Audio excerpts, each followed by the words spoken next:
Je rentrais des funérailles pour annoncer à mes parents et à ma sœur que mon mari m'avait laissé 3 appartements et une maison au bord de la mer. En entrant dans la maison, j'ai entendu mes parents parler. Ce qu'ils ont dit m'a fait blêmir. Elle n'a pas besoin de savoir combien ça vaut. Elle ne saurait de toute façon pas quoi en faire. C'est ce que mon père a dit de moi, sa propre fille, 3 heures après que le cercueil de mon mari ait été mis en terre. Je portais encore ma robe noire, j'avais encore de la terre du cimetière sur mes chaussures. Et quand je me suis approché de la porte d'entrée de la maison de mes parents ce soir-là, j'ai entendu chaque mot à travers la moustiquaire. Leurs plans, les faux papiers, le médecin qui ne m'avait jamais examiné, signant ma santé mentale comme une carte de score de golf. Mais ils ne savaient pas que j'écoutais. Et ils ne savaient certainement pas ce que je ferais ensuite. Avant de continuer, veuillez prendre un moment pour aimer et vous abonner. Mais seulement si vous vous connectez sincèrement à cette histoire. Indiquez votre position et l'heure qu'il est chez vous. J'adore savoir qui écoute. Je m'appelle Patricia Sinclair. J'ai 34 ans. Et voici ce qui se passe quand les gens censés vous protéger deviennent ceux dont vous avez besoin de protection. Maintenant, laissez-moi vous ramener à un mardi matin d'octobre, le jour où j'ai enterré mon mari. Il a plu le matin des funérailles de Daniel. Pas un déluge, juste une bruine fine et tenace qui s'accrochait à tout. Le genre de pluie qui ne vous laisse pas oublier qu'elle est là. L'église était petite, en bois blanc, avec des bancs éraflés, un clocher tordu en bordure de brintrais. Daniel aurait aimé ça. Il n'a jamais voulu rien de bruyant. Environ 40 personnes sont venues. Ses collègues de la firme de logiciels, nos voisins d'Elm Terrace, quelques amis d'université qui avaient fait le voyage depuis le New Hampshire. Hélène Marsh, ma meilleure amie depuis la 9e année, s'est assise à côté de moi au premier rang et m'a tenu la main si fort que ses phalanges sont devenues blanches. Je n'arrêtais pas de regarder le fond de l'église. 3 sièges à gauche, ceux que j'avais mentalement réservés pour mes parents et ma sœur Megan, sont restés vides. Pas de manteau drapé dessus, pas de sac à main glissé dessous. J'ai vérifié mon téléphone sous l'hymnaire. Pas d'appel manqué, pas de SMS, rien. Hélène s'est penchée. Tu veux que je les appelle? J'ai secoué la tête. Ils savent quel jour nous sommes. Le pasteur a dit de belles choses sur Daniel. 38 ans, ingénieur logiciel, calme, stable, le genre d'homme qui réparait votre lumière de Porsche sans qu'on le lui demande. Une maladie cardiaque que personne n'avait détectée avant qu'il ne soit trop tard. 2 semaines entre sa première douleur thoracique et un cercueil en pin. Nous étions mariés depuis 8 ans. Il s'occupait des factures, des impôts, des assurances. Je m'occupais de tout le reste. Les courses, les rendez-vous, les terreurs nocturnes quand sa poitrine lui faisait mal à 3 heures du matin. Il disait toujours, Patty, j'ai les chiffres. Tu m'as, toi. Et c'était suffisant. C'était tout le marché. Après l'enterrement, je suis resté près de la tombe sous la pluie. 40 personnes étaient venues dire au revoir à mon mari. Aucune d'elles ne portait mon nom de famille avant que je ne me marie. Je ne savais pas encore pourquoi ma famille n'était pas là. Je me suis dit qu'ils étaient occupés. Je me suis même senti coupable de ne pas leur avoir rappelé. Je n'avais aucune idée qu'ils étaient chez eux, occupés à autre chose. L'appel est arrivé le lendemain matin. J'étais encore sur le canapé, dans les vêtements de la veille, quand le téléphone a sonné. Un numéro 617 que je ne reconnaissais pas. Madame Sinclair, c'est Daniel Kessler. J'étais l'avocat testamentaire de votre mari. Avocat testamentaire? Je ne savais même pas que Daniel en avait un. J'aimerais vous rencontrer aujourd'hui si possible. Il y a des documents qui nécessitent votre attention. J'ai conduit jusqu'à un bureau dans un immeuble en grès brun près de Copley Square. Plaque de nom en laiton, grande fenêtre, le genre d'endroit devant lequel Daniel serait passé sans sourciller parce qu'il ne se souciait jamais des apparences.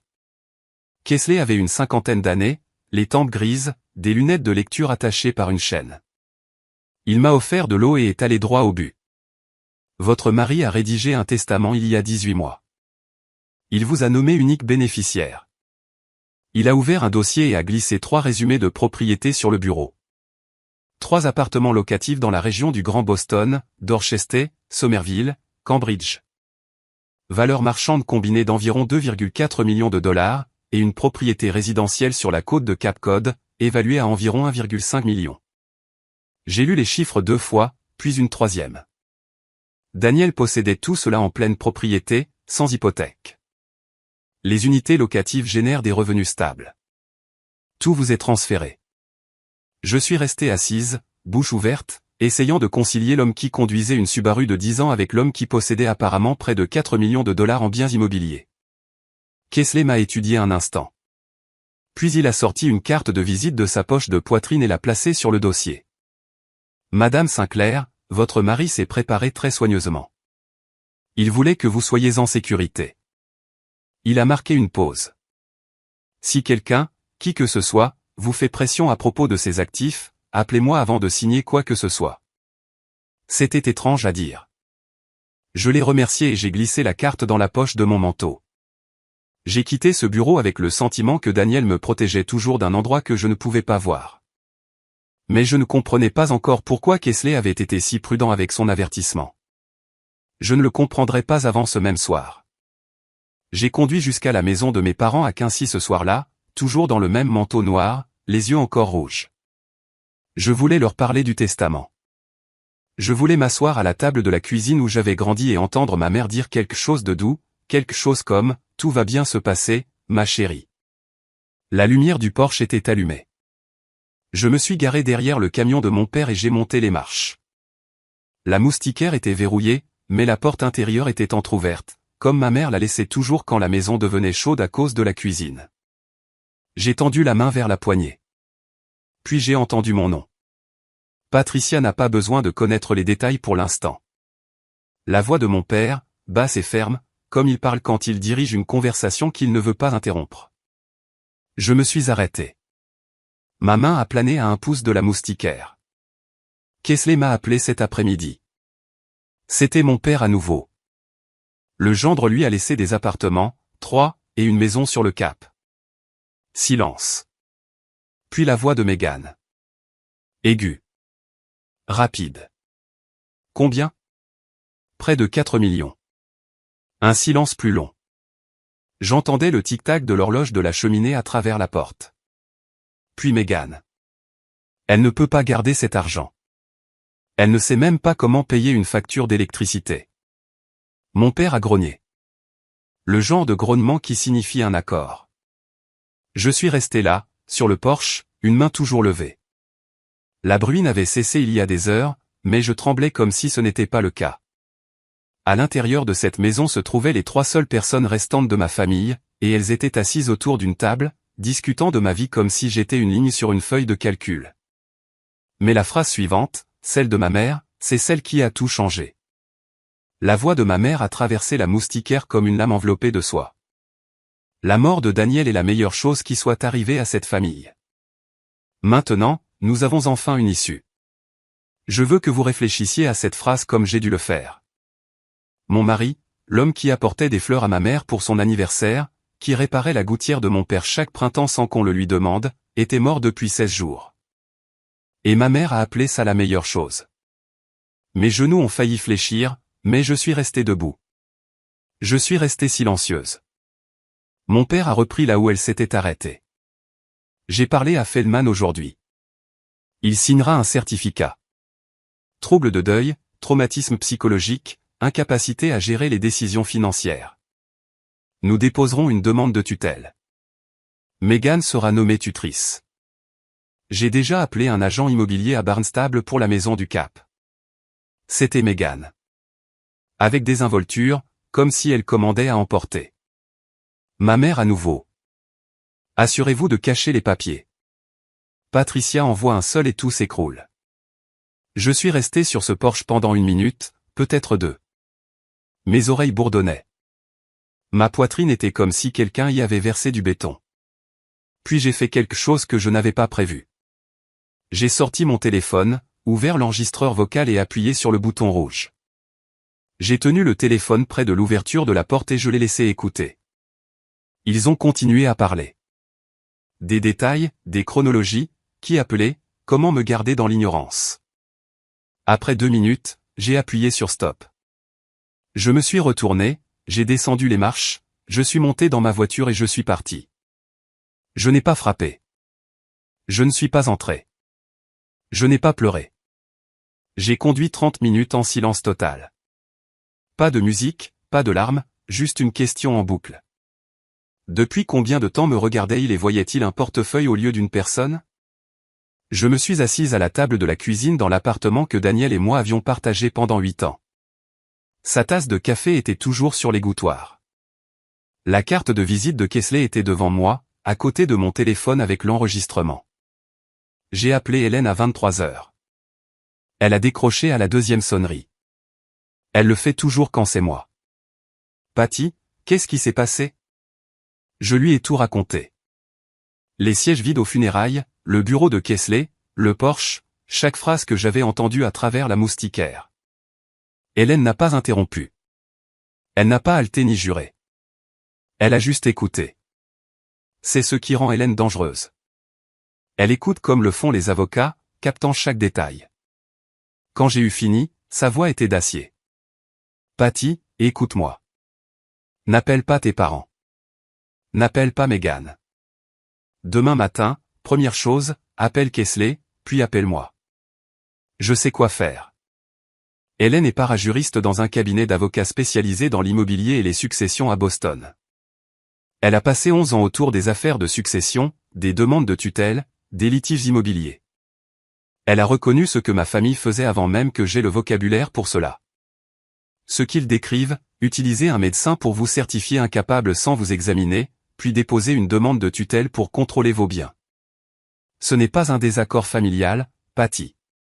C'est un crime, un faux, une fraude. Nous allons le traiter comme tel. J'ai expiré pour ce qui a semblé être la première fois depuis des heures. Il y a quelqu'un au bureau du procureur de Norfolk County avec qui j'ai travaillé, a-t-elle poursuivi. Un détective spécialisé dans la fraude financière contre les adultes vulnérables. Son nom est Ray Campos. Si nous en avons besoin, et je pense que oui, je peux l'appeler. J'ai regardé la tasse de café de Daniel de l'autre côté de la table. Il disait toujours que j'étais plus forte que je ne le pensais. Je ne le croyais pas alors, mais je commençais à y croire. Ma mère a appelé le lendemain matin à 9h15. Sa voix était chaleureuse, répétée, parfaitement juste. Ma chérie, j'ai pensé à toi toute la nuit. Pourquoi n'es-tu pas venue hier? Nous t'avons attendu. Ils m'ont attendu. J'ai failli rire. J'étais épuisé, maman. Peut-être une autre fois. Et un dîner de famille dimanche. Toute la famille. Megan veut te voir. Ton père était inquiet. Malade. Inquiet. Malade. J'ai gardé ma voix égale. Hélène m'avait entraîné. Agir normalement. Ne pas les alerter. Gagner du temps. Bien sûr, maman. Dimanche, ça marche. Bien. Nous t'aimons, ma chérie. Tu ne devrais pas traverser ça seule. J'ai raccroché et j'ai immédiatement composé le numéro de Kesley. Il a répondu à la première sonnerie comme s'il s'y attendait. Monsieur Kesley, mon père vous a contacté hier à propos de la succession de mon mari. Qu'a-t-il demandé exactement? Une pause. Il a demandé la valeur totale. Il a demandé si vous étiez l'unique bénéficiaire et il a demandé, hypothétiquement, ce qui se passerait si vous étiez déclaré légalement incapable. L'estomac m'a noué. Madame Sinclair, je ne lui ai rien dit au-delà de ce qui est du domaine public, mais ces questions m'ont inquiété. C'est pourquoi je vous ai donné ma carte. L'avocat de Daniel l'avait vu venir avant moi. La voix de Kesley s'est aiguisée. Si votre père dépose une demande de tutelle et que vous ne répondez pas à temps, un juge pourrait rendre une ordonnance temporaire en 14 jours seulement. Vous devez prendre les devants. Je dépose une opposition préventive aujourd'hui. Puis il m'a donné un autre nom, le docteur Rebecca Winters, psychiatre certifiée, indépendante, 20 ans de pratique. Prenez rendez-vous avec elle cette semaine pour une évaluation. Si nous avons un rapport psychiatrique légitime confirmant votre pleine capacité, toute demande basée sur un certificat frauduleux s'effondrera au contact. J'ai noté le numéro et j'ai appelé avant le déjeuner.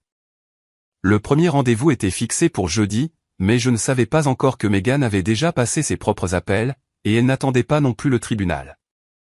Jeudi après-midi, le bureau du docteur Rebecca Winters était situé dans une maison victorienne réaménagée près de Brookline Village. Des plantes sur le rebord de la fenêtre, pas de réceptionniste. Elle a ouvert la porte elle-même. L'évaluation a duré 90 minutes. Elle a posé des questions sur Daniel, sur mes routines quotidiennes, sur le fait de savoir si je dormais, mangeais, sortais de la maison. Elle a posé des questions sur mon enfance, sur mes parents. J'ai dit la vérité, toute la vérité. Et elle a écrit régulièrement sans réagir. À la fin, elle a posé son stylo et m'a regardé de l'autre côté du bureau. Madame Sinclair, vous êtes en deuil. C'est humain. Ce n'est pas un handicap. Il n'y a aucune indication, aucune, de diminution de la fonction cognitive ou d'incapacité à gérer vos affaires. Elle a signé le rapport, l'a tamponné, m'a remis l'original dans une enveloppe scellée. Gardez-le en lieu sûr. Je suis rentré chez moi avec l'impression de pouvoir respirer pour la première fois depuis une semaine. Une psychiatre agréée avec 2 décennies de pratique venait de confirmer par écrit ce que Daniel m'avait toujours dit. J'étais capable. J'étais saine d'esprit. J'étais suffisante. Ce que je ne savais pas, ce qu'Hélène a découvert ce même soir grâce à un contact à la clinique de Feldman, c'est que mon père avait rendu visite au docteur Nathan Feldman cet après-midi-là. Le même jour, dans la même ville, un résultat entièrement différent. Feldman, un médecin généraliste, pas un psychiatre, avait signé un certificat déclarant Patricia Harper Sinclair présentant un trouble de deuil sévère avec une incapacité marquée à gérer les affaires personnelles et financières. Il ne m'avait jamais rencontré, n'avait jamais pris de rendez-vous avec moi, ne m'avait jamais regardé dans les yeux. Et voici la partie qui aurait le plus d'importance plus tard. Sur le certificat de Feldman, la ligne date de l'examen du patient était laissée complètement vide parce qu'il n'y avait pas eu d'examen. Il n'y avait qu'une signature et une faveur entre partenaires de golf. Dimanche soir, je me tenais sur le même porche où j'avais tout entendu 5 jours plus tôt. Cette fois, j'ai frappé. Mon père a ouvert la porte avec un sourire que je n'avais jamais vu auparavant. Trop large, trop chaleureux. Il a tiré ma chaise à la table à manger. Il a versé mon eau. Gérald Harper n'avait jamais versé d'eau à personne en 62 ans. Ma mère avait cuisiné du poulet piccata, mon plat préféré quand j'avais 12 ans. La maison sentait le citron et le beurre. Megan m'a serré dans ses bras dans le couloir. Son parfum était cher. Sa dette de carte de crédit était encore plus chère. Nous nous sommes assis. Nous avons mangé. Mon père a dirigé la conversation comme un homme qui fait un créneau. Prudent, délibéré, vérifiant chaque angle. Alors, ma chérie, as-tu eu le temps de trier les affaires de Daniel? Sais-tu ce qu'il a laissé derrière lui? J'ai mâché lentement. L'avocat s'en occupe encore. Je ne comprends pas vraiment la plupart des choses pour l'instant. Un regard a passé entre mes parents. Rapide. Presque invisible, mais je l'ai capté. Gérald s'est penché en avant. Les finances sont compliquées, ma chérie. Laisse ton père s'occuper des affaires de l'avocat. Tu as déjà assez à faire. Donna a hoché la tête. Il a raison, ma chérie. Tu dois te concentrer sur ta guérison. Megan n'a rien dit. Elle regardait son téléphone. À mi-chemin du dîner, je me suis excusé pour aller aux toilettes. En revenant, je suis passé devant le bureau de mon père. La porte était entr'ouverte. Sur son bureau, à moitié caché sous un journal, se trouvait une enveloppe en papier craft estampillée du logo du tribunal du comté de Norfolk. J'ai sorti mon téléphone et j'ai pris une photo. 2 secondes. Puis je suis retourné à table et j'ai terminé mon poulet. Assise à cette table, regardant 3 personnes que je connaissais depuis toujours jouer le rôle d'une famille aimante. Je n'arrêtais pas de penser, combien de dîners avant celui-ci était aussi un spectacle? Combien de fois me suis-je assise sur cette même chaise et ai-je manqué chaque indice? Avez-vous déjà repensé à un moment avec votre famille et réalisé que rien n'était ce que vous pensiez? J'aimerais savoir. Partagez-le dans les commentaires. Je ne pense pas être la seule. Je suis rentré chez moi et j'ai ouvert la photo. L'adresse de l'expéditeur de l'enveloppe, tribunal de tutelle et de la famille de Norfolk. Le tampon sur le devant, requête en tutelle. Ils avaient déjà déposé une demande. Lundi matin. J'ai appelé Kesley avant que le café ne soit prêt. Ils ont déposé une demande. J'ai dit, j'ai vu l'enveloppe hier soir, tribunal de tutelle de Norfolk. Il est resté silencieux pendant 3 secondes. J'ai entendu des touches de clavier. Je la regarde maintenant. Gérald Harper, requérant. Megan Harper, tutrice proposée, pièce jointe, un certificat médical signé par le docteur Nathan Feldman, déclarant que vous n'avez pas la capacité mentale de gérer votre personne et vos biens. L'entendre énoncer de cette manière, en langage juridique, taper dans un système judiciaire, se voir attribuer un numéro de dossier, le rendait réel d'une manière que la conversation sur le porche n'avait pas eue. Ce n'était plus une conversation familiale. C'était un dépôt judiciaire. L'audience préliminaire est fixée à 14 jours à compter de la date de dépôt, a poursuivi Kesley. Cela nous donne jusqu'au 29 octobre. Si nous ne répondons pas avant cette date, un juge pourrait émettre une ordonnance de tutelle temporaire. Megan aurait l'autorité légale sur vos finances dans l'heure. 14 jours. C'est tout ce qui me séparait de la perte de contrôle de tout ce que Daniel avait construit. Je dépose notre opposition ce matin. Kesley a dit que le rapport du docteur Winter serait la principale pièce à conviction. Cela seul devrait faire hésiter le juge. J'ai appelé Hélène ensuite. Bien. Elle a dit que Kesley s'occupe du côté judiciaire, mais il y a aussi un côté criminel. Et c'est là qu'intervient Campos. Je lui ai parlé hier. Il veut entendre l'enregistrement, et il veut le certificat de Feldman. Comment l'obtenir? Il a été déposé auprès du tribunal. Campos peut demander une copie certifiée conforme par les voies officielles. Il a dit qu'il l'aurait dans la semaine. Une semaine? Le compte à rebours de 14 jours était déjà lancé, et il nous fallait 7 jours juste pour confirmer ce que je savais déjà. Que Feldman avait signé un document concernant une patiente qu'il n'avait jamais vue. 14 jours. Je pouvais sentir chacun d'eux. L'appel est arrivé le mercredi, 3e jour des 14. Une femme de Harborview Property Group, la société de gestion qui s'occupait de l'appartement de Daniel à Dorchester, a demandé à me parler. Sa voix était prudente, scriptée. Madame Sinclair, je vous appelle parce que nous avons reçu une demande hier d'une femme s'identifiant comme votre tutrice légale. Elle nous a demandé de rediriger tous les revenus locatifs vers un nouveau compte bancaire. J'ai serré le bord du comptoir. Quel était son nom? Megan Harper. Elle a fourni un numéro de dossier du tribunal des successions de Norfolk et a dit que la tutelle était déjà en vigueur. Ce n'était pas le cas. L'audience n'avait pas eu lieu. Aucun juge n'avait rien signé. Et pourtant, ma sœur avait déjà appelé un gestionnaire immobilier, revendiqué une autorité légale qu'elle n'avait pas, et tenté de détourner mes revenus vers son propre compte. J'ai remercié la femme et lui ai demandé de ne rien faire avant d'avoir des nouvelles de mon avocat. Elle a accepté. J'ai appelé Kesley. Il a rédigé une lettre de mise en demeure à Harborview dans l'heure et a signalé l'incident à Campos. C'est important, a dit Kesley. Elle s'est présentée à une entité financière comme tutrice désignée par le tribunal. Ce n'est pas seulement prématuré. C'est une fraude d'identité. Hélène m'a envoyé un SMS ce soir-là. Megan vient de nous offrir une autre accusation sur un plateau d'argent. Cette nuit-là, ma mère a rappelé. Chaleureuse, douce, parfaitement synchronisée.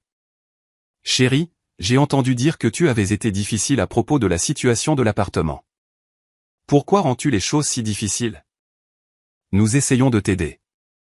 Difficile? J'avais été traité de beaucoup de choses ces 2 dernières semaines.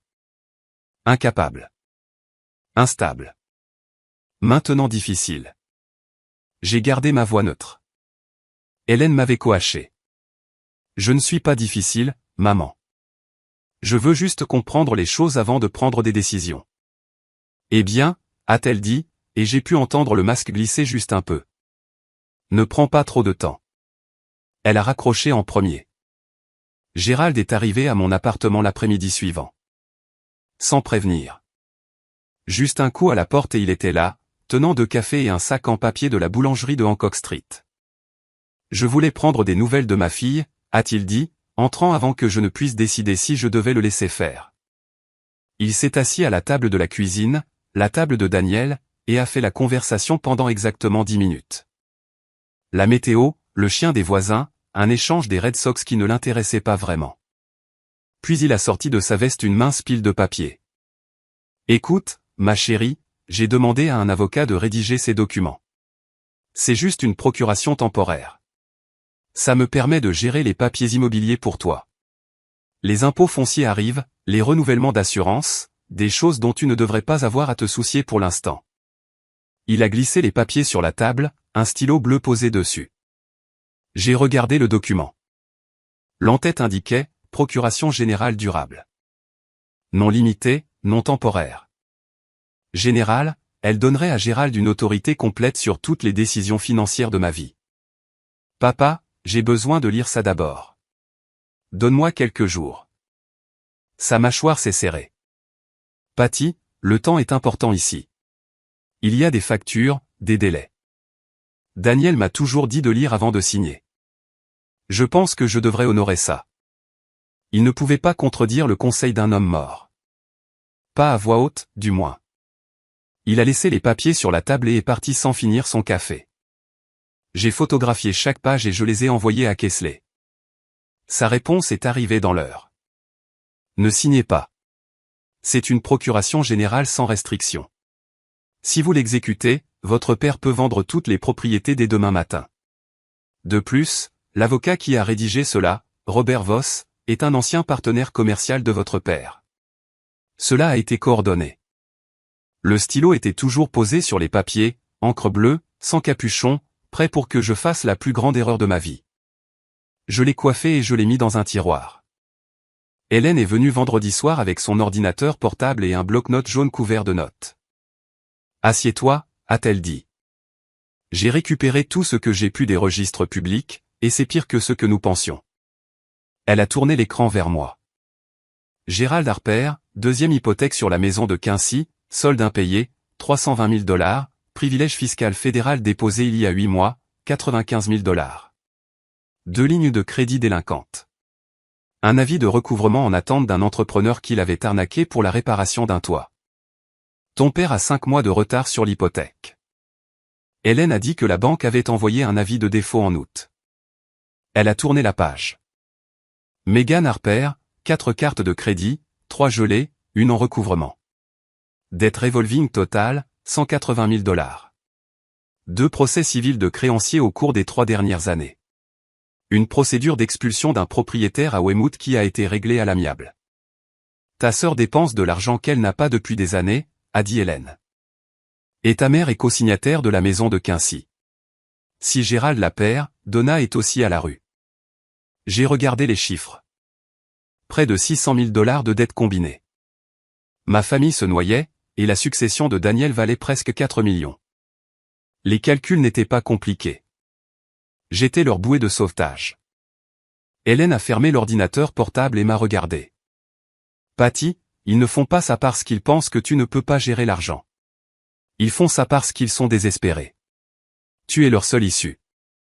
Je suis resté assise longtemps, fixant la table de Daniel, où il étalait ses feuilles de calcul et construisait tranquillement, méthodiquement, quelque chose qui pourrait lui survivre. Il ne m'avait jamais parlé de la dette.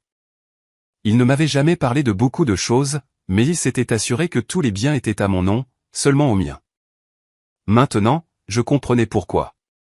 Les messages textes ont commencé à arriver le samedi, 6e jour.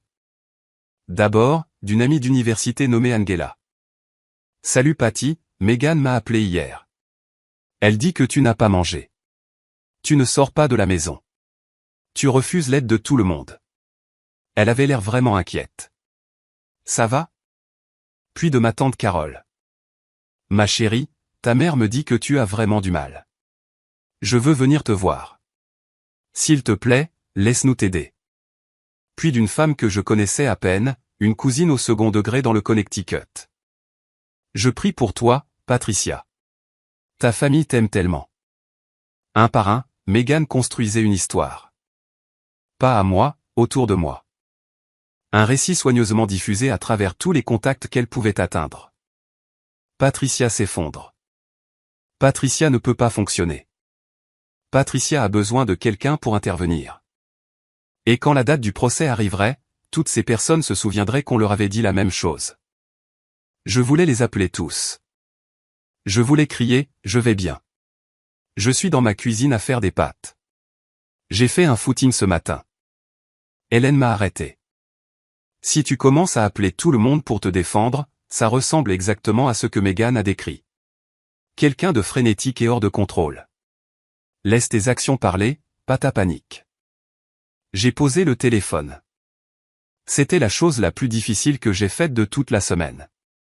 Puis Lisa Parker, mon amie la plus proche de l'université, a appelé directement. Patty, je n'ai pas cru un mot de tout ça, mais tu dois savoir quelque chose. Elle a fait une pause. Meghan m'a aussi demandé si je connaissais ton numéro de compte bancaire. Elle a dit qu'elle en avait besoin pour t'aider à gérer tes factures. J'ai fermé les yeux. Elle n'attaquait pas seulement ma réputation. Elle voulait mes informations bancaires, mes contacts, ma crédibilité.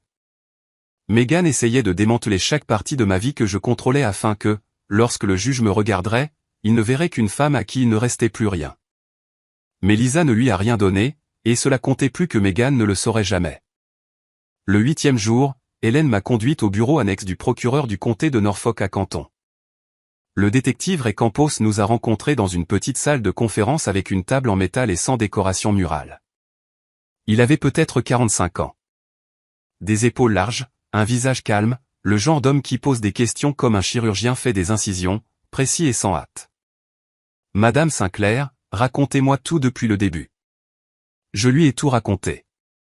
Les funérailles, le Porsche, l'enregistrement, Feldman, la procuration, l'appel de Meghan à Harborview. Il a pris des notes sans lever les yeux. Quand j'ai eu fini, il a dit « Jouez l'enregistrement ». J'ai posé mon téléphone sur la table et j'ai appuyé sur lecture.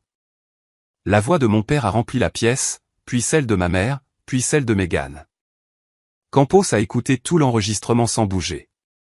Quand il a été terminé, il a coiffé son stylo et m'a regardé.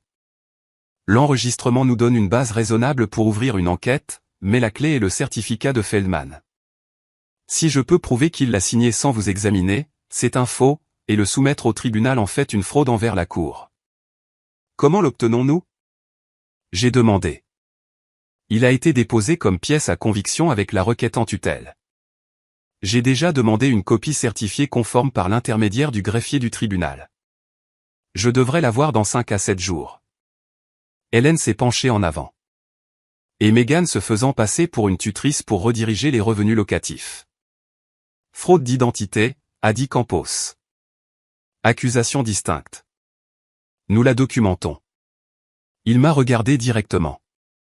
Madame Sinclair, j'ai vu des familles faire des choses terribles pour de l'argent, mais falsifier des documents médicaux pour priver quelqu'un de ses droits légaux, ce n'est pas un drame familial. C'est un crime. Et je le traiterai comme tel. Il s'est levé. En attendant, ne les confrontez pas. Ne changez pas votre routine. Laissez-les croire que tout se passe selon leur plan. J'ai hoché la tête. Nous nous sommes serrés la main. Sa poignée était ferme et stable. Comme une promesse faite sans mots. 5 à 7 jours. L'horloge ne s'est pas arrêtée. Jour 10. Ma mère m'a invité à déjeuner. Juste nous deux. Un restaurant de fruits de mer à Hull avec vue sur le port. Nous y allions quand j'étais petite. Quand les choses étaient plus simples, ou quand je pensais qu'elles l'étaient. Elle avait l'air fatiguée, plus mince que je ne me souvenais. Quand elle m'a serré dans ses bras à la porte, elle m'a retenu un battement trop long. Nous avons commandé.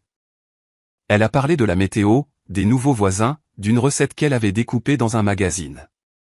Des choses normales, des choses sûres. Et puis les larmes sont venues. Je suis désolé de ne pas avoir été aux funérailles, a-t-elle dit, la voix brisée. J'avais peur. Je te voyais tellement souffrir et je ne savais pas quoi dire. Je me suis figé. Je suis une terrible mère. Ces larmes étaient réelles. Je le crois. Ce que je ne crois pas, c'est la raison qui les motivait. Elle a essuyé ses yeux et a enchaîné aussi facilement qu'un changement de scène. Ma chérie, 4 millions de dollars, c'est une énorme responsabilité. Je ne veux pas que qui que ce soit profite de toi. Qui que ce soit. Elle a dit ce mot assise juste en face de moi. As-tu pensé à laisser Meghan gérer une partie de cet argent ? Elle a toujours été douée avec les chiffres. Meghan, douée avec les chiffres. La femme avec 180 000 $ de dette de carte de crédit. J'ai failli sortir de mon personnage. Presque. J'y penserai, maman. Elle a tendu la main sur la table et m'a serré la main. Ton père a tout préparé. Tu as juste besoin de signer un petit papier. Quand l'addition est arrivée, elle a cherché son portefeuille. La serveuse a passé sa carte et est revenue 30 secondes plus tard, se penchant pour dire doucement « Je suis désolé, madame ». Elle a été refusée. Le visage de ma mère est devenu blanc. Ce doit être la machine. J'ai payé en espèces. Je n'ai pas dit un mot, mais j'ai compris. Sa carte avait été refusée. Sa maison était sous l'eau, et le seul plan qu'elle avait été assise en face d'elle, refusant de signer.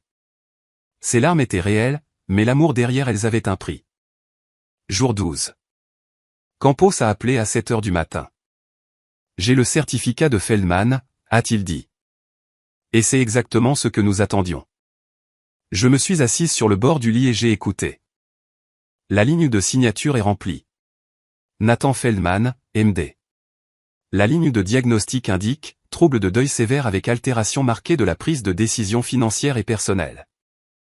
Mais la ligne pour la date de l'examen du patient est vierge, et la ligne pour la méthode d'évaluation est également vierge. J'ai expiré. J'ai récupéré les dossiers de rendez-vous de Feldman pour la date à laquelle il a signé le certificat. Votre nom n'apparaît nulle part. Ni en tant que Patricia Sinclair, ni en tant que Patricia Harper. Aucune entrée, aucun dossier, aucun fichier. Il a fait une pause pour laisser cela s'installer. Il a signé un document médical légal certifiant votre incapacité sans jamais être dans la même pièce que vous. C'est un faux. Et parce qu'il a été soumis à un tribunal dans le cadre d'une demande de tutelle, c'est une fraude envers la Cour, ce qui est un crime. Que se passe-t-il maintenant? Je me suis levé et j'ai marché jusqu'à la fenêtre. Dehors, la rue était calme. Un bus scolaire est passé. Détective Campos, quand vous irez chez mes parents, je veux être là. Une longue pause. Êtes-vous sûr? J'ai besoin de voir leur visage, et ils ont besoin de voir le mien. Il a accepté. Dimanche matin, 10 heures, à la résidence Harper à Quincy. 2 jours de plus. Je savais déjà ce que je porterais. Le même manteau noir que j'avais porté aux funérailles de Daniel. Pas pour le deuil cette fois. Pour clore un chapitre. Jour 13. Gérald a appelé ce soir-là. Le masque était tombé.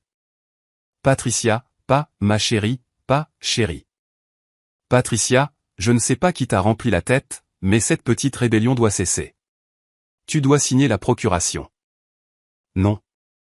J'ai déjà déposé les documents au tribunal. L'audience est lundi.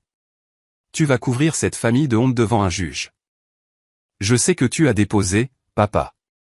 Mon avocat me l'a dit. Silence. Je l'entendais respirer. Alors tu as engagé un avocat. Tu crois que tu sais ce que tu fais? Je pense que cette conversation devrait s'arrêter là. Tu n'as jamais géré une seule chose de ta vie. Sa voix s'est brisée. Pas de tristesse, mais de fureur. Daniel a tout fait pour toi. Les factures, les impôts, les comptes, tout. Et maintenant tu penses pouvoir gérer 4 millions de $. Tu ne peux même pas, papa. J'ai gardé ma voix égale. Plate comme un mur. Si tu essayais de m'aider, tu n'aurais pas besoin d'un médecin pour dire que je suis folle. Air mort. 3 secondes entières. Ce médecin t'a examiné. Non, il ne l'a pas fait. Et nous le savons tous les deux. Il a raccroché. Je me suis assise sur le canapé et j'ai regardé mes mains. Elles tremblaient, mais pas de peur. Mais du genre de colère qui s'installe au bas de votre colonne vertébrale et reste chaude pendant des heures. Je n'ai réalisé que plus tard que j'avais enregistré l'appel. Pas intentionnellement au début. J'avais été tellement concentré à rester calme que j'avais oublié d'appuyer sur enregistrer quand j'avais vu son nom à l'écran. Mais le Massachusetts est un État où le consentement d'une seule partie est suffisant lorsque vous participez à la conversation. L'enregistrement était légal et Gérald venait d'admettre sur bande qu'il avait déposé la pétition, qu'il était au courant pour Feldman, qu'il s'attendait à ce que je signe. Demain, c'était dimanche. Encore une nuit avant que tout ne se termine. Samedi soir, l'appartement était silencieux d'une manière qui semblait permanente. Je me suis assise sur le sol du placard de la chambre, l'endroit qui sentait le plus Daniel, et j'ai ouvert la petite boîte inifugée qu'il gardait sur l'étagère supérieure. À l'intérieur, notre certificat de mariage, sa police d'assurance vie, les résumés de propriété que Kingsley m'avait donnés, et au fond, une enveloppe scellée avec mon nom écrit de sa main. Je l'avais trouvée la semaine après sa mort, mais je ne l'avais pas ouverte. Je n'étais pas prête. Ce soir, je l'étais. La lettre tenait sur une page, encre bleue. Son écriture était toujours trop petite, comme s'il essayait de caser plus de choses dans moins d'espace qu'on ne lui en donnait. Patty, si tu lis ceci, je suis désolé de ne pas avoir pu rester plus longtemps, mais je dois te dire quelque chose que j'aurais dû dire à voix haute plus souvent. Tu es plus forte que tu ne le penses. Tu as toujours été forte.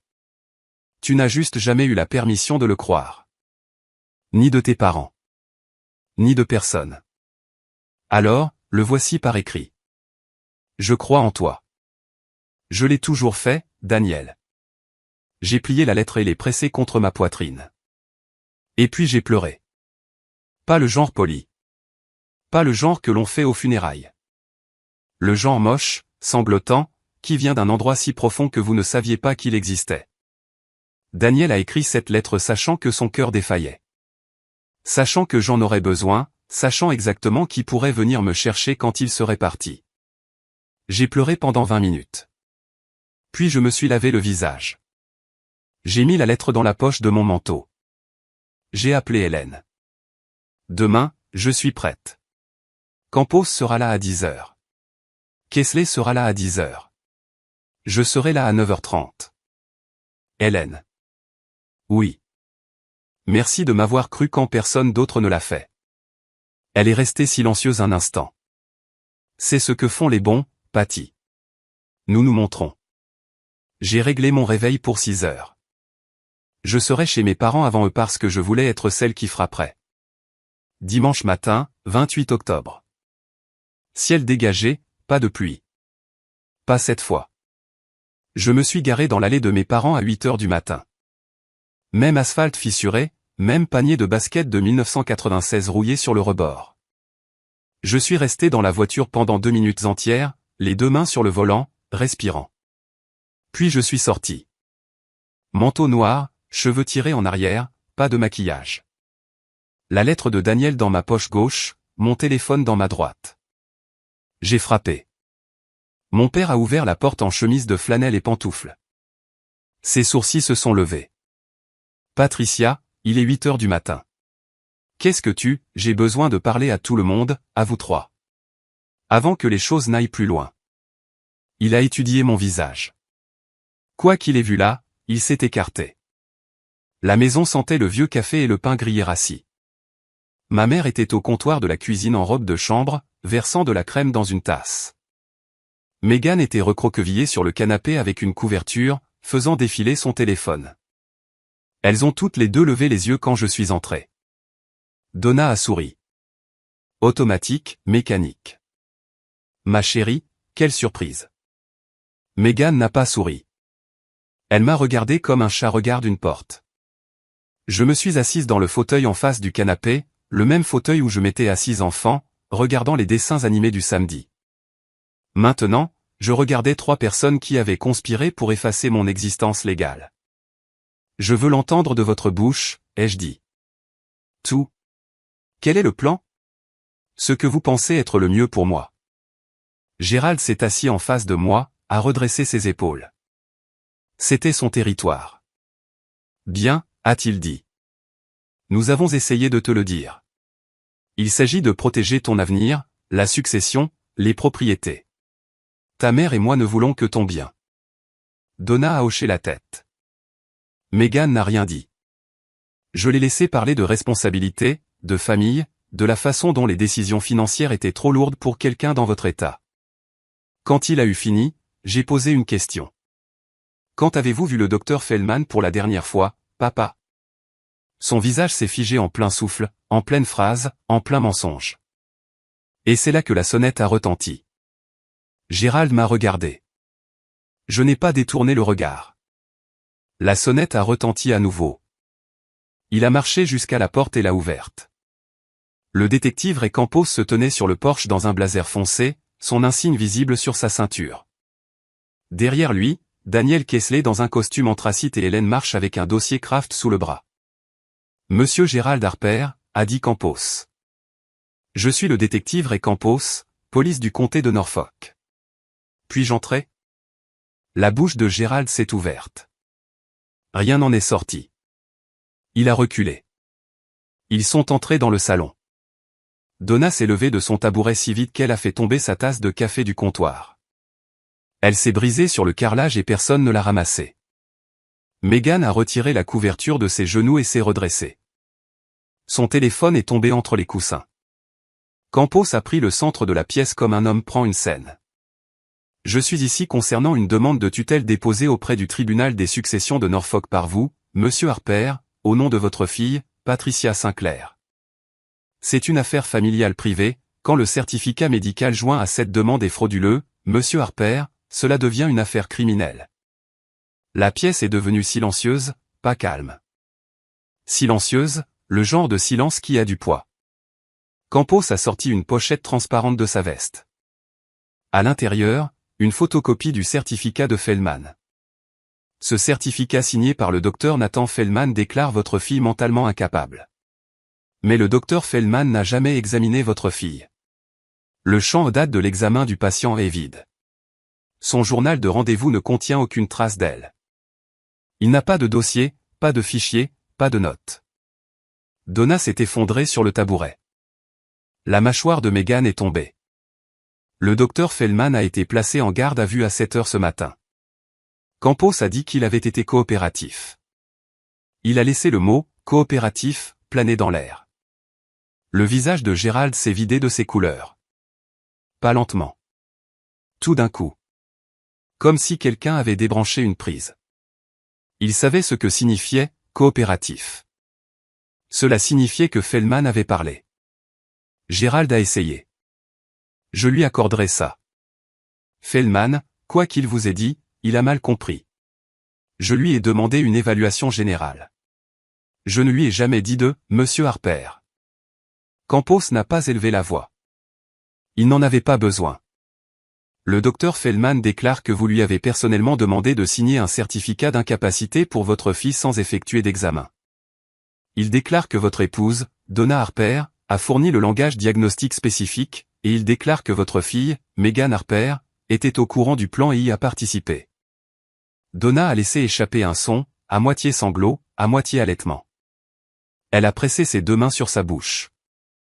Megan a bondi sur ses pieds. Je ne savais pas pour le médecin. C'était l'idée de papa. Je n'y étais pour rien, Gérald s'est tourné vers elle. Tu as appelé l'agent immobilier avant même que nous ayons les papiers. Tu as appelé le gestionnaire immobilier en te faisant passer pour sa tutrice parce que tu me l'as dit de faire. Ils se sont retournés l'un contre l'autre en moins de 10 secondes. Là, devant un détective, un avocat et moi. Je me suis levé. La pièce est devenue silencieuse. Tout le monde me regardait. Mon père en pleine accusation. Ma mère en plein sanglot. Ma sœur en pleine excuse. Campos. Kessler. Hélène. J'ai parlé doucement. Comme on parle quand on veut que chaque mot porte. J'ai tout entendu. Le soir des funérailles de Daniel. Je me tenais devant cette porte. J'ai montré l'entrée principale à 1,5 mètres et j'ai écouté. J'ai entendu papa dire que Feldman signerait les papiers. J'ai entendu Megan dire qu'elle avait déjà appelé un agent pour la maison du capitaine et j'ai entendu maman dire, j'ai regardé directement ma mère. La mort de Daniel est la meilleure chose qui soit arrivée à cette famille. Le visage de Donna s'est froissé. Patricia, je ne voulais pas, tu l'as dit, maman. Mot pour mot. Et je l'ai enregistré. Personne n'a bougé. Personne n'a respiré. La tasse de café cassée était toujours sur le sol de la cuisine. Et le silence était plus fort que tout ce qu'aucun d'eux n'avait jamais dit. Je ne suis pas ici pour me venger, ai-je dit. Je suis ici pour vous dire, je vous ai entendu. Je sais. Et je choisis de ne pas pardonner. Campos a fait un signe de tête vers la porte d'entrée. 2 policiers en uniforme sont entrés. Ils avaient attendu sur le porche tout ce temps. Gérald Harper. La voix de Campos était égale, procédurale. Vous êtes en état d'arrestation pour fraude envers la Cour. Faux et usage de faux documents médicaux et complot en vue de détourner des biens par le biais d'une tutelle frauduleuse. Vous avez le droit de garder le silence. Tout ce que vous direz pourra être retenu contre vous devant un tribunal. Mon père est resté immobile pendant que l'officier lui passait les menottes. Il m'a regardé une fois, non pas avec colère, mais avec quelque chose de plus proche de l'incrédulité, comme s'il était entré dans une pièce qu'il pensait posséder et avait trouvé toutes les serrures changées. « Patricia, a-t-il dit. Tu ne peux pas faire ça à ton père. » Je n'ai pas répondu. Donna était la suivante. Elle n'a pas résisté. Ses poignets étaient si fins que les menottes ont dû être ajustées. Des larmes coulaient sur son visage en 2 lignes claires. « Ma petite, je suis désolé. J'étais désespéré. Tu dois comprendre. » Je l'ai regardé. Mes yeux étaient rouges mais secs. Le désespoir ne te donne pas le droit de me déclarer folle, maman. Elle n'a pas eu de réponse à cela. L'officier l'a conduite vers la porte. Campos s'est tourné vers Megan. Megan Harper, vous êtes également en état d'arrestation pour fraude à l'identité, vous êtes faussement présentée comme tutrice désignée par un tribunal à une entité financière et tentative de vol par tromperie. Les jambes de Megan ont fléchi. Elle a agrippé le bras du canapé. Patty, s'il te plaît. Je ne, un mot. Je n'en avais pas besoin. Ils les ont tous les 3 conduits par la porte d'entrée et dans des véhicules séparés. De l'autre côté de la rue, Madame Kowalski se tenait sur sa pelouse en peignoir, l'arrosoir figé à mi-chemin. Puis, les enfants des voisins regardaient derrière leur moustiquaire.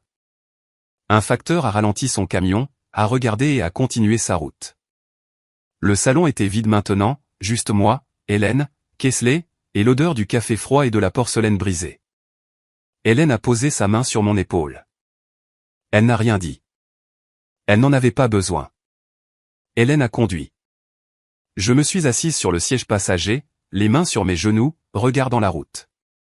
Nous n'avons pas parlé pendant 15 minutes. Elle n'a pas allumé la radio. Elle a juste conduit. Et je me suis juste assise. Et le monde derrière le pare-brise avançait d'une manière qui semblait complètement déconnectée de ce qui venait de se passer dans cette maison. Finalement, je l'ai dit. Je viens d'envoyer mes parents en prison. Hélène n'a pas hésité. Non, ils s'y sont envoyés eux-mêmes. J'ai posé ma tête contre la vitre. La vitre était froide. Tu sais à quoi je ne cesse de penser? Quand j'avais 6 ans, mon père m'a appris à faire du vélo dans cette même allée. Il tenait l'arrière de la selle et courait à côté de moi jusqu'à ce que je puisse tenir en équilibre toute seule. Il riait. Je me souviens de son rire. Hélène m'a regardé. Les mêmes mains, ai-je dit. Les mêmes mains qui tenaient la selle. Ce sont les mains qui ont signé une pétition pour me retirer mes droits. Elle n'a pas essayé de me réconforter avec des mots. Elle a tendu la main et a serré mon bras une fois, puis a remis ses 2 mains sur le volant. Nous nous sommes arrêtés devant mon appartement. Elle a coupé le moteur. Patty, tu n'as pas besoin d'être forte ce soir. Tu viens de faire l'une des choses les plus difficiles qu'une personne puisse faire. Si tu as besoin de t'effondrer, c'est ce soir qu'il faut le faire. J'ai détaché ma ceinture de sécurité et je l'ai regardée. Je m'effondre depuis 3 semaines. Je pense que ce soir, je veux juste dormir. Elle a hoché la tête. Je passerai te voir demain matin. Je suis entré. L'appartement était exactement comme je l'avais laissé. La tasse de café de Daniel toujours sur l'égouttoir, la procuration toujours sur la table, le stylo bleu toujours dans le tiroir, tout en place, tout pareil. Mais j'étais différente, et il n'y avait pas de retour en arrière possible. 2 semaines ont passé. Kesley a appelé un mardi avec le bilan complet. Gérald Harper a été officiellement inculpé de 3 chefs d'accusation. Fraude envers la Cour, faux criminel et complot en vue de détourner des biens par le biais d'une procédure de tutelle frauduleuse. Il a été libéré sous caution de $50 000 en utilisant la maison de Quincy comme garantie, la même maison qui avait déjà 2 hypothèques. Donna Harper a été inculpée de 2 chefs d'accusation, complot et complicité de fraude.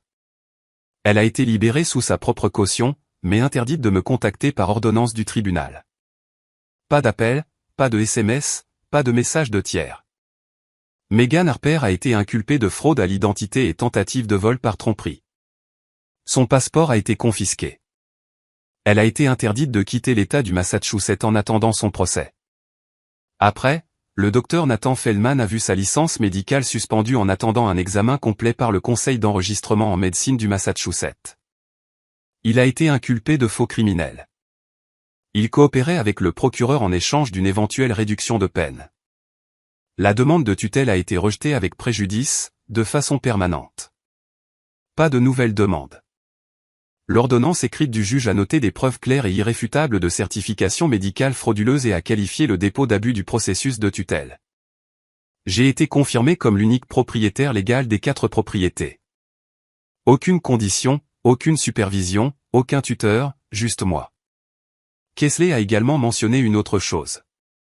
Robert Voss, l'avocat qui avait rédigé la procuration que Gérald avait apportée à mon appartement, faisait l'objet d'une enquête du Conseil des avocats du Massachusetts pour son rôle dans l'affaire. Vous êtes libre, Madame Sinclair, a dit Kessler, légalement, financièrement, entièrement. Votre mari s'en est assuré et vous avez terminé ce qu'il avait commencé. Je l'ai remercié et j'ai raccroché. Puis je me suis assise à la table de la cuisine et j'ai regardé le mur pendant très longtemps. Sans penser, sans planifier, juste assise dans un silence qui, pour la première fois depuis des semaines, ne semblait pas menaçant. L'appel est arrivé 3 semaines plus tard. Un numéro inconnu.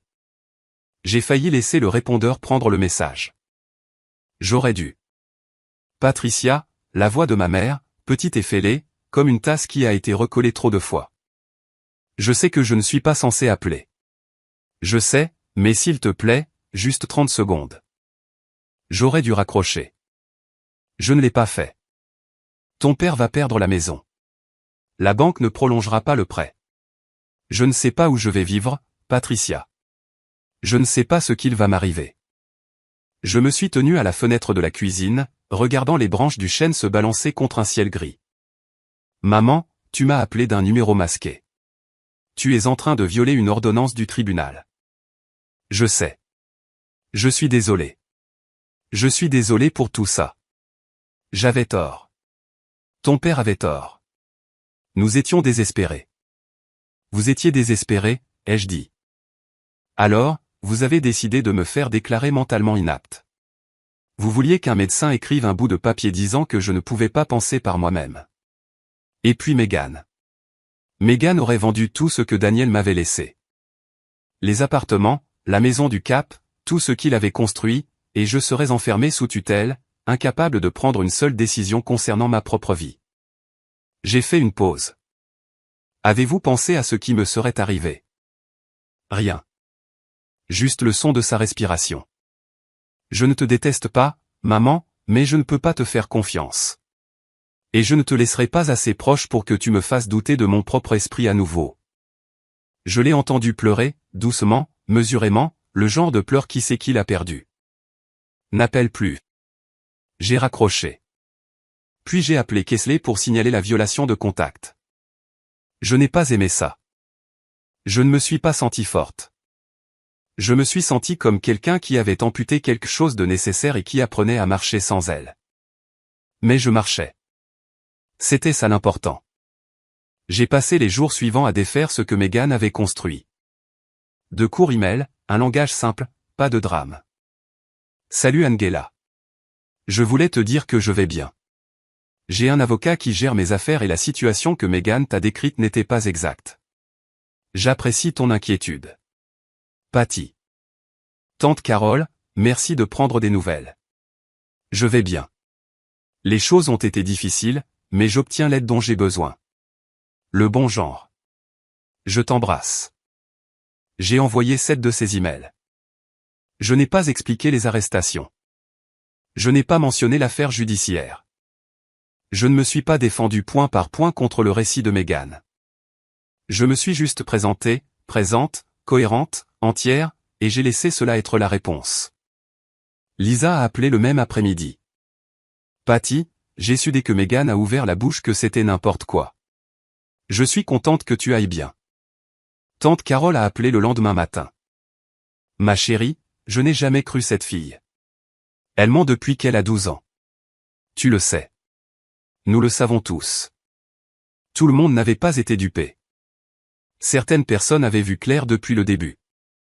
Elles ne savaient juste pas comment le dire avant que je ne leur en donne la permission. Ce vendredi, je suis allé seul à Cape Cod. La maison était plus petite que je l'avais imaginé.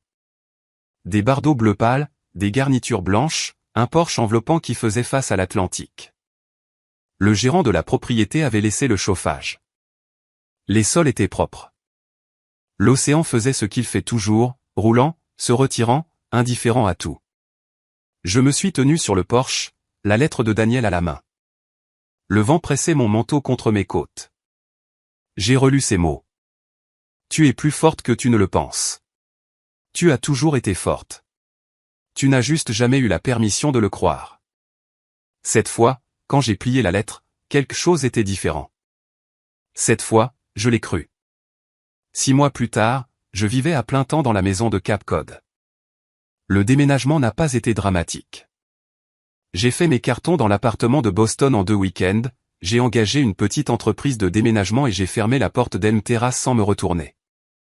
La tasse de café de Daniel est venue avec moi. La boîte ignifugée aussi. Les papiers de la procuration sont allés à la déchiqueteuse. Je me suis inscrite à un cours de littératie financière, un programme de certificat en ligne via un collège communautaire à Yanny. 12 semaines, bilan, déclaration fiscale, base de la gestion immobilière, des choses que Daniel gérait, des choses que j'apprenais à gérer moi-même. Kessler m'a présenté une entreprise de gestion immobilière réputée. Ils ont pris en charge les 3 appartements de Boston, la sélection des locataires, l'entretien, le recouvrement des loyers. J'ai examiné les relevés mensuels. J'ai posé des questions. J'ai compris les réponses. Pour la première fois de ma vie d'adulte, je savais exactement où était mon argent et ce qu'il faisait. En mars, j'ai pris un poste à temps partiel dans une organisation à but non lucratif à Falmouth appelée Second Shore, une organisation qui soutient les jeunes veuves qui reconstruisent leur vie après une perte. Je n'avais pas besoin du salaire. J'avais besoin d'un but. Je savais ce que ça faisait de tout perdre en une semaine et de n'avoir personne derrière soi. Hélène venait chaque mois. Nous nous asseyions sur le porche avec du vin et regardions les vagues devenir dorées au coucher du soleil. Elle n'a jamais dit « je te l'avais dit ». Elle était juste là. C'est ce que font les bons. La sentence est tombée en avril. Gérald a reçu 18 mois de détention fédérale. Donna a eu 12 mois de probation et 200 heures de travaux d'intérêt général. Megan a été condamnée à 6 mois de prison de comté suivi de 3 ans de probation sous surveillance. Je n'ai pas assisté à l'audience de condamnation. Je n'avais plus besoin d'entendre quoi que ce soit de ce tribunal. L'océan était plus fort et avait de meilleures choses à dire. Je ne parle pas à mon père. Je ne parle pas à ma mère. Je ne parle pas à Megan. Ce n'est pas de la colère. C'est de l'architecture. J'ai construit un mur là où il y avait une porte, et je ne cherche pas les plans pour le défaire. Gérald a envoyé une lettre de l'établissement fédéral de devant. J'ai reconnu son écriture sur l'enveloppe. La même écriture serrée et inclinée qu'il utilisait pour signer mes cartes d'anniversaire. Je l'ai tenue pendant environ 10 secondes. Puis j'ai écrit « Retour à l'expéditeur » sur le devant et l'ai glissé dans la boîte aux lettres.